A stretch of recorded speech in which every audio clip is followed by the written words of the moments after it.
The Double Shadow. By Clark Ashton Smith. Fantasy Horror Gothic. Published 1933. My name is Farpatron, among those who have known me in Adonis, but even I, the last and most forward pupil of the wise Avictes, know not the name of that which I am fated to become ere tomorrow. Therefore, by the ebbing silver lamps, in my master's marble house above the loud, ever-ravening sea, I write this tale with a hasty hand, scrawling an ink of wizard virtue on the grey, priceless, antique parchment of dragons. And having written, I shall enclose the pages in a sealed cylinder of orichalcum, and shall cast the cylinder from a high window into the sea, lest that which I am doomed to become should haply destroy the writing.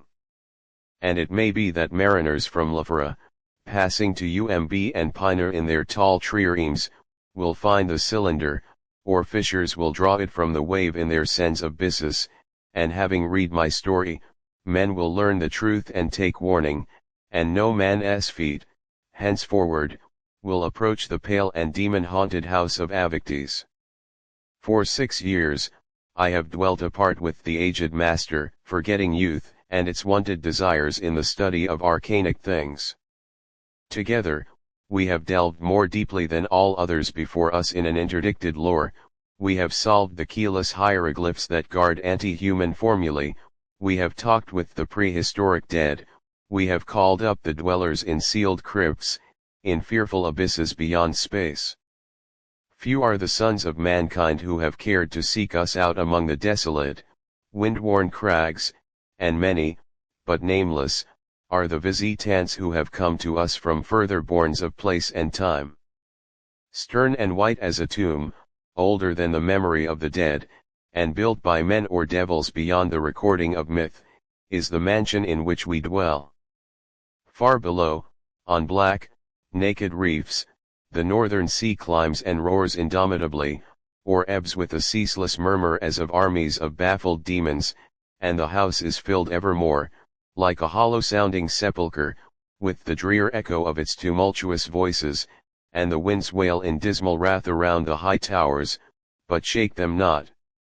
On the seaward side, the mansion rises sheerly from the straight falling cliff, but on the other sides there are narrow terraces, grown with dwarfish, crooked cedars that bow always beneath the gale. Giant marble monsters guard the landward portals, and huge marble women ward the straight porticos above the sea, and mighty statues and mummies stand everywhere in the chambers and along the halls.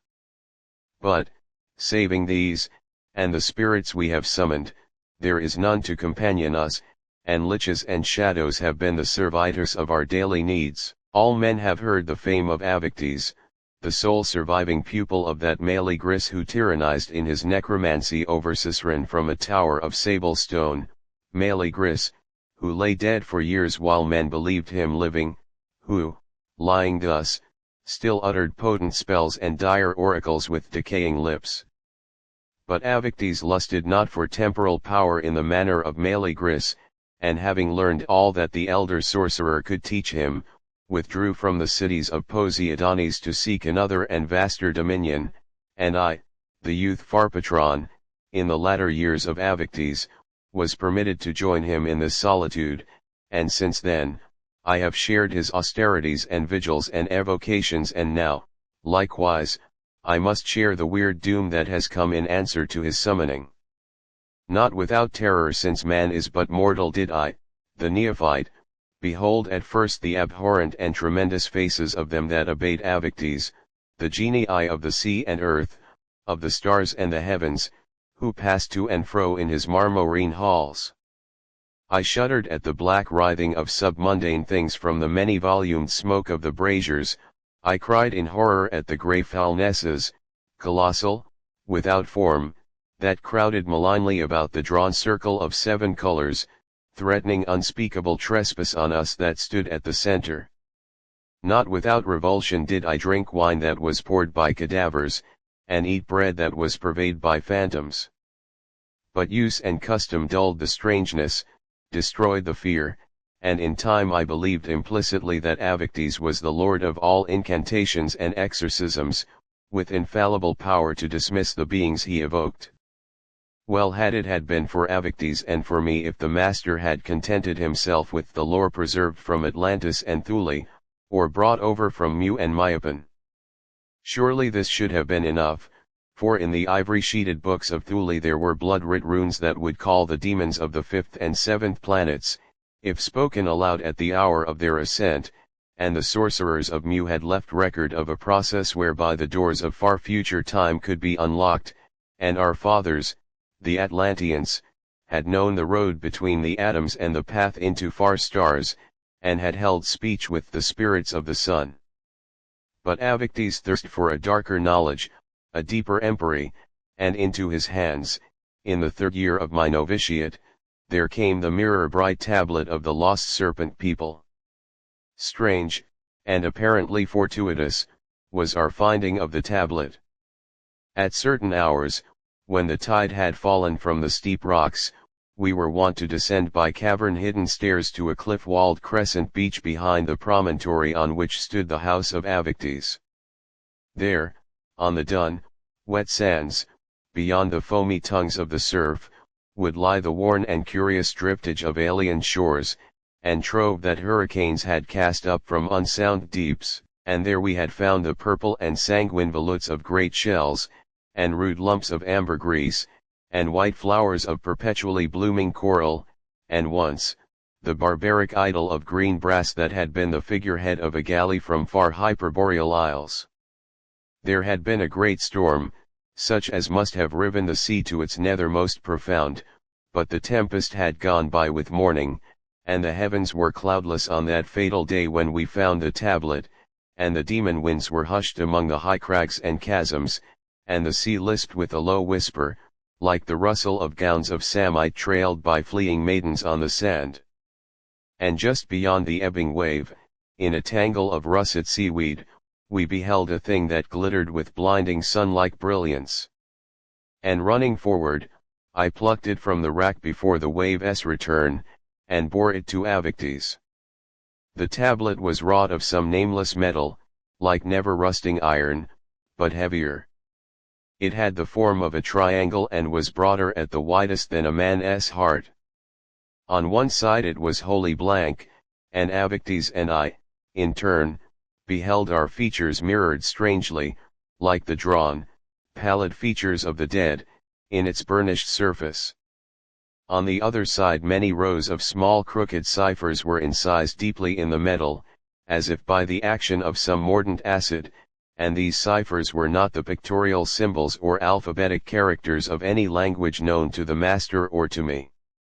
Of the tablet's age and origin, likewise, we could form no conjecture, and our erudition was altogether baffled.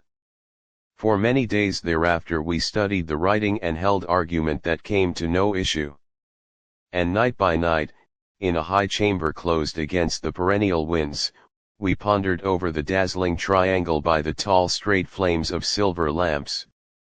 For Averoigne deemed that knowledge of rare value or haply some secret of an alien or elder magic was holden by the clueless crooked ciphers. Then, since all our scholarship was in vain, the master sought another divination, and had recourse to wizardry and necromancy. But at first, among the devils and phantoms that answered our interrogation, none could tell us aught concerning the tablet. And any other than Averoigne would have despaired in the end. And well would it have been if he had despaired, and had sought no longer to decipher the writing. The months and years went by with a slow thundering of seas on the dark rocks, and a headlong clamor of winds around the white towers. Still we continued our delvings and evocations, and further, always further we went into lampless realms of space and spirit, learning, perchance, to unlock the hithermost of the manifold infinities. And at whiles, Averoigne would resume his pondering of the sea-found tablet, or would question some visitant from other spheres of time and place regarding its interpretation. At last, by the use of a chance formula, in idle experiment, he summoned up the dim, tenuous ghost of a sorcerer from prehistoric years, and the ghost, in a thin whisper of uncouth, forgotten speech, informed us that the letters on the tablet were those of a language of the serpent men, whose primordial continent had sunk eons before the lifting of Hyperborea from the ooze. But the ghost could tell us naught of their significance, for, even in his time, the serpent people had become a dubious legend, and their deep, anti-human lore and sorcery were things irretrievable by man. Now, in all the books of conjuration owned by Averoigne, there was no spell whereby we could call the lost serpent men from their fabulous epoch. But there was an old Lemurian formula, recondite and uncertain, by which the shadow of a dead man could be sent into years posterior to those of his own lifetime, and could be recalled after an interim by the wizard. And the shade, being wholly insubstantial, would suffer no harm from the temporal transition, and would remember, for the information of the wizard, that which he had been instructed to learn during the journey. So, having called again the ghost of the prehistoric sorcerer, whose name was Abith, Averoigne made a singular use of several very ardent gums and combustible fragments of fossil wood, and he and I, reciting the responses to the formula, sent the thin spirit of Abith into the far ages of the serpent men. And after a time which the master deemed sufficient, we performed the curious rites of incantation that would recall Abith from his alienage. And the rites were successful, and Abith stood before us again, like a blown vapor that is nigh to vanishing. And in words that were faint as the last echo of perishing memories, the spectre told us the key to the meaning of the letters, which he had learned in the primeval past, and after this, we questioned Abith no more, but suffered him to return unto slumber and oblivion. Then, knowing the import of the tiny, twisted ciphers, we read the writing on the tablet and made thereof a transliteration, though not without labor and difficulty, since the very phonetics of the serpent tongue, and the symbols and ideas expressed in the writing, were somewhat alien to those of mankind. And when we had mastered the inscription, we found that it contained the formula for a certain evocation which, no doubt, had been used by the serpent sorcerers. But the object of the evocation was not named, nor was there any clue to the nature or identity of that which would come in answer to the rites. And moreover there was no corresponding rite of exorcism nor spell of dismissal. Great was the jubilation of Averoigne, deeming that we had learned a lore beyond the memory or prevision of man. And though I sought to dissuade him, he resolved to employ the evocation, arguing that our discovery was no chance thing but was fatefully predestined from the beginning, and he seemed to think lightly of the menace that might be brought upon us by the conjuration of things whose nativity and attributes were wholly obscure. For, said Averoigne, I have called up, in all the years of my sorcery, no god, or devil, no demon or lich or shadow, which I could not control and dismiss at will. And I am loath to believe that any power or spirit beyond the subversion of my spells could have been summoned by a race of serpents, whatever their skill in demonism and necromancy.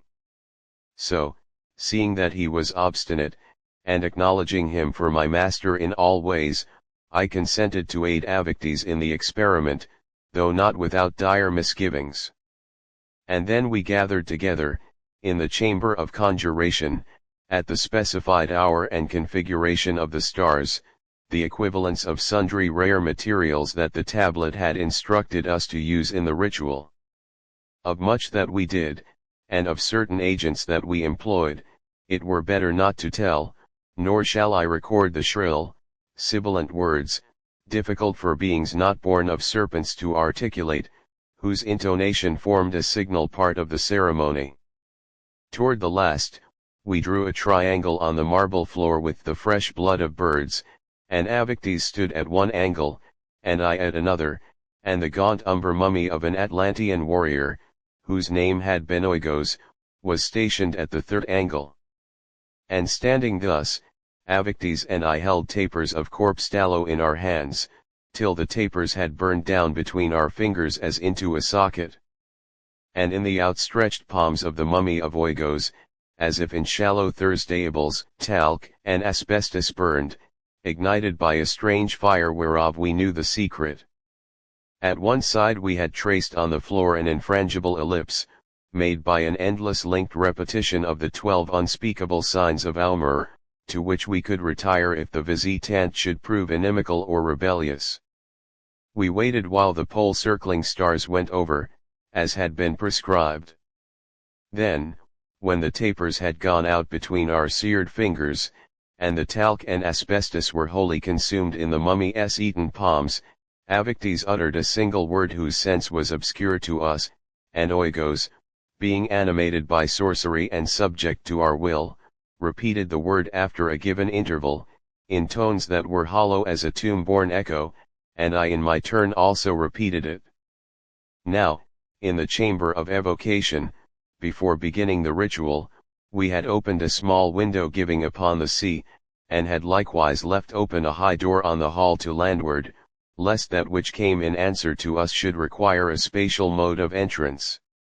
And during the ceremony, the sea became still and there was no wind, and it seemed that all things were hushed in awful expectation of the nameless visitor.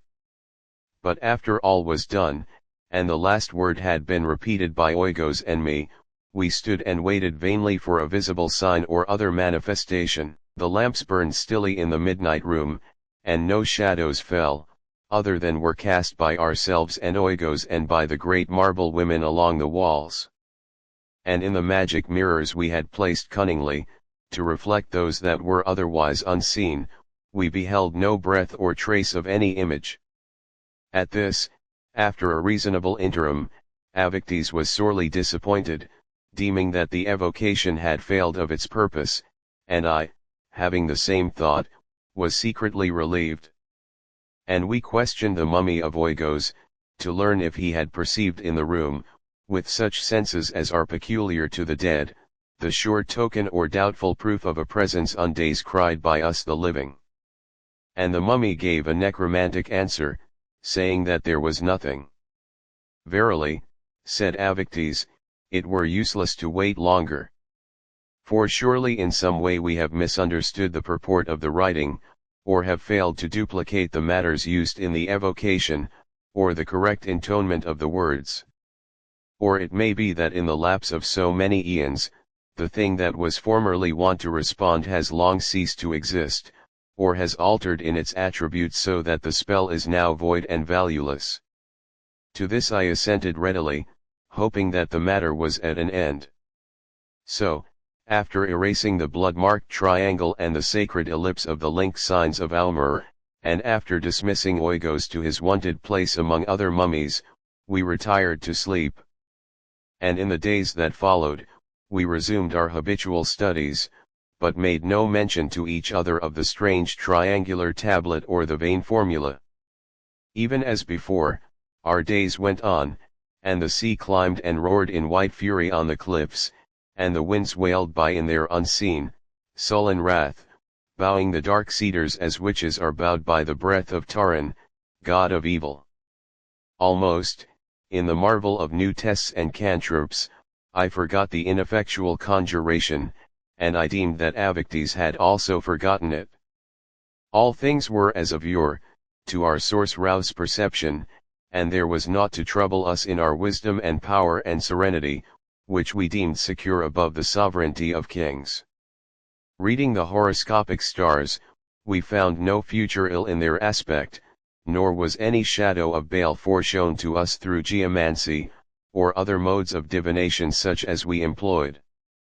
And our familiars, though grisly and dreadful to mortal gaze, were wholly obedient to us the masters. Then, on a clear summer afternoon, we walked, as was often our custom, on the marble terrace behind the house. In robes of ocean purple, we paced among the windy trees with their blown, crooked shadows, and there, following us as we went to and fro, I saw the blue shadow of Avictes and my own shadow on the marble, and between them, an adumbration that was not wrought by any of the cedars. And I was greatly startled, but spoke not of the matter to Avictes, and observed the unknown shadow with covered care. I saw that it followed closely the shadow of Averoigne, keeping ever the same distance. And it fluttered not in the wind, but moved with a flowing as of some heavy, thick, putrescent liquid, and its color was not blue nor purple nor black, nor any other hue to which man's eyes are habituated, but a hue as of some unearthly purulence, and its form was altogether monstrous, having a squat head and a long, undulant body, without similitude to beast or devil. Averoigne heeded not the shadow, and still I feared to speak, though I thought it an ill thing for the master to be companioned thus. And I moved closer to him, in order to detect by touch or other perception the invisible presence that had cast the adumbration. But the air was void to sunward of the shadow, and I found nothing opposite the sun nor in any oblique direction, though I searched closely, knowing that certain beings cast their shadows thus. After a while, at the customary hour, we returned by the coiling stairs and monster-flanked portals into the high house. And I saw that the strange adumbration moved ever behind the shadow of Averoigne, falling horrible and unbroken on the steps and passing clearly separate and distinct amid the long umbrages of the towering monsters. And in the dim halls beyond the sun, where shadows should not have been, I beheld with terror the distorted loathly blot, having a pestilent, unamable hue, that followed Averoigne as if in lieu of his own extinguished shadow. And all that day, everywhere that we went, at the table served by spectres, or in the mummy-warded room of volumes and books, the thing pursued Averoigne, clinging to him even as leprosy to the leper. And still the master had perceived it not, and still I forbore to warn him, hoping that the visitant would withdraw in its own time, going obscurely as it had come. But at midnight, when we sat together by the silver lamps, pondering the blood-writ runes of Hyperborea, I saw that the shadow had drawn closer to the shadow of Averoigne, towering behind his chair on the wall between the huge sculptured women and the mummies. And the thing was a streaming ooze of charnel pollution, a foulness beyond the black leprosies of hell, and I could bear it no more, and I cried out in my fear and loathing, and informed the master of its presence.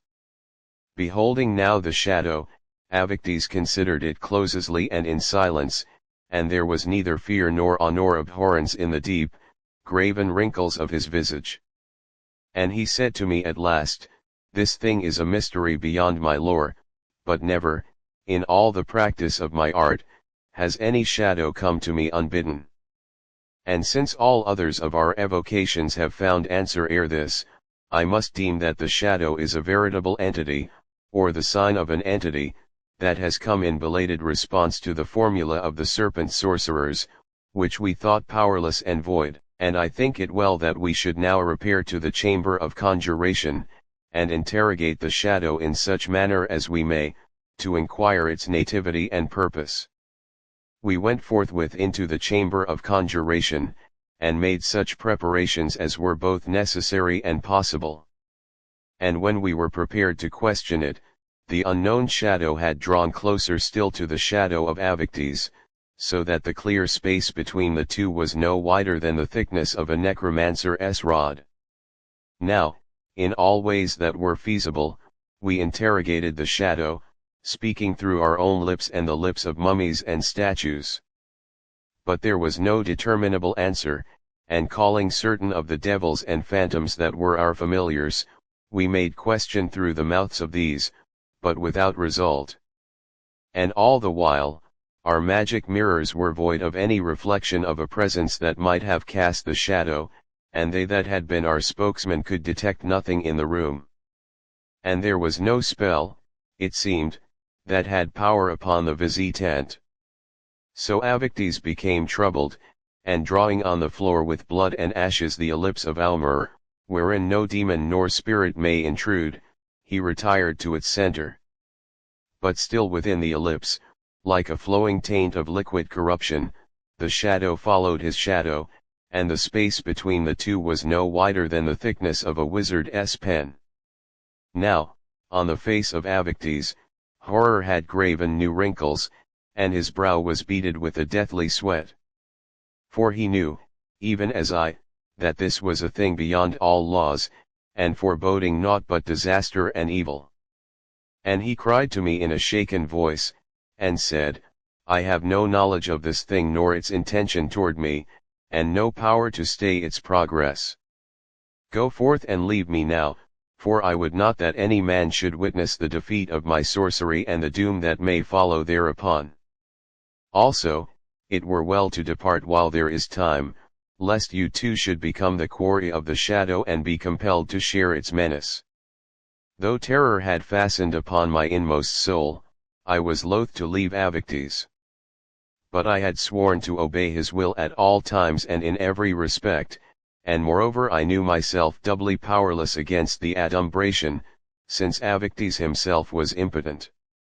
So, bidding him farewell, I went forth with trembling limbs from the haunted chamber, and peering back from the threshold, I saw that the alien umbrage, creeping like a noisome blotch on the floor, had touched the shadow of Avictes. And at that moment the master shrieked aloud like one in nightmare, and his face was no longer the face of Avictes but was contorted and convulsed like that of some helpless madman who wrestles with an unseen incubus.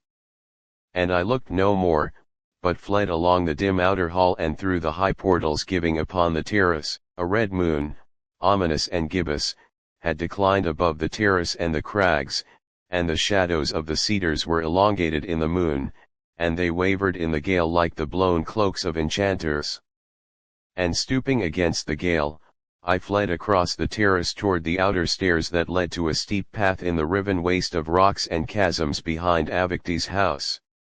I neared the terrace edge, running with the speed of fear, but I could not reach the topmost outer stair, for at every step the marble flowed beneath me, fleeing like a pale horizon before the seeker. And though I raced and panted without pause, I could draw no nearer to the terrace edge. At length I desisted, seeing that an unknown spell had altered the very space about the house of Avictes, so that none could escape therefrom to landward. So, resigning myself in despair to whatever might befall, I returned toward the house.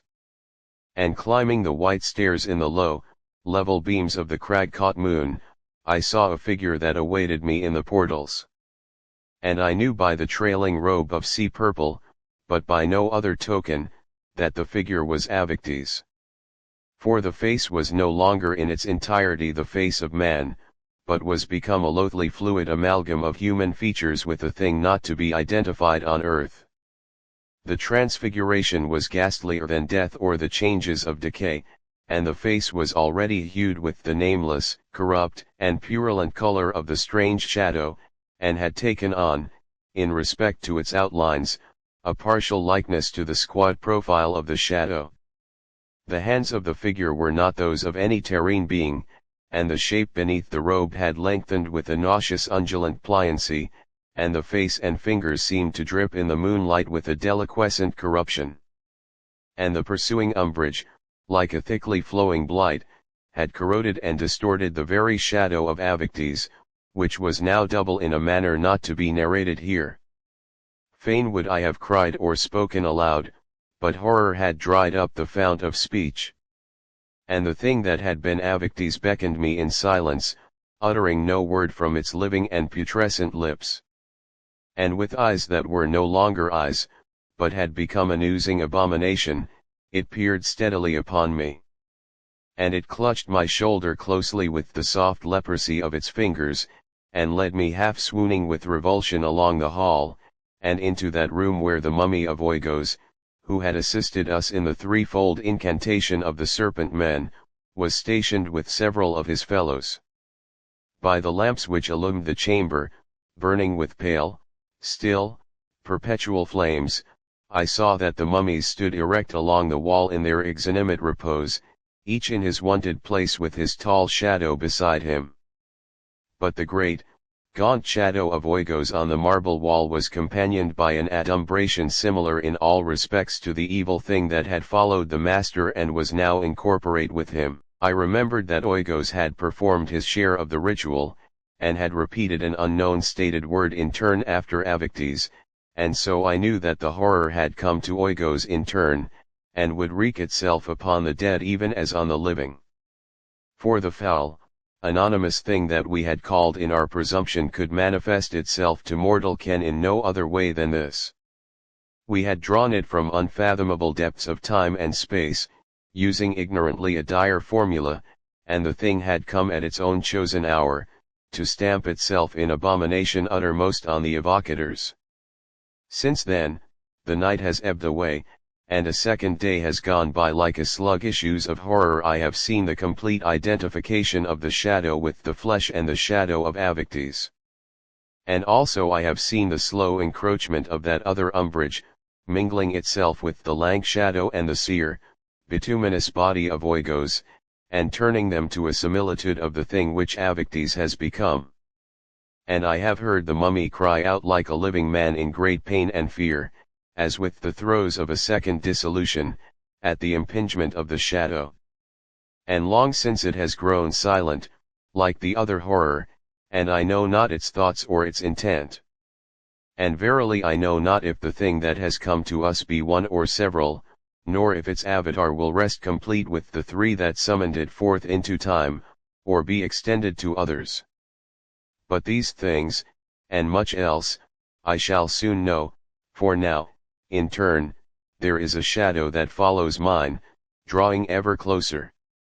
The air congeals and curdles with an unseen fear, and they that were our familiars have fled from the mansion, and the great marble women seem to tremble where they stand along the walls. But the horror that was Avictes, and the second horror that was Oigos, have left me not, and neither do they tremble. And with eyes that are not eyes, they seem to brood and watch, waiting till I too shall become as they. And their stillness is more terrible than if they had rended me limb from limb. And there are strange voices in the wind, and alien roarings upon the sea, and the walls quiver like a thin veil in the black breath of remote abysses.